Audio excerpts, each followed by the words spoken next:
ఒకానొక నాడు యశోదాదేవి పిల్లవాణ్ణి ఊయలలో పెట్టి జోలపాడుతూ ఆ ఊయల ఊపుతోంది.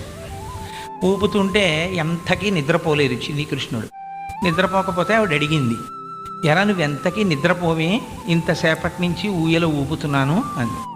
అమ్మ నాకు ఏదైనా కథ చెప్పమ్మా అన్నాడు. ఇవి పిల్లలందరూ చేసేటటువంటి పని, ఏదైనా ఒక కథ చెప్పు అంటారు.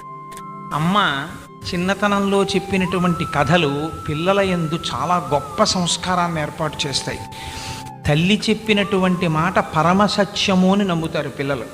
కాబట్టి తల్లి తన చేత్తో పెట్టినటువంటి పెరుగన్నంతో ఏ సంస్కారాన్ని కలిపి పెట్టిందో, ఏ మాటలు నేర్పిందో, ఏ గౌరవం నేర్పిందో అదే నిలబడిపోతుంది.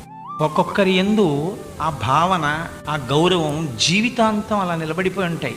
అంత సంస్కారం ఏర్పడడం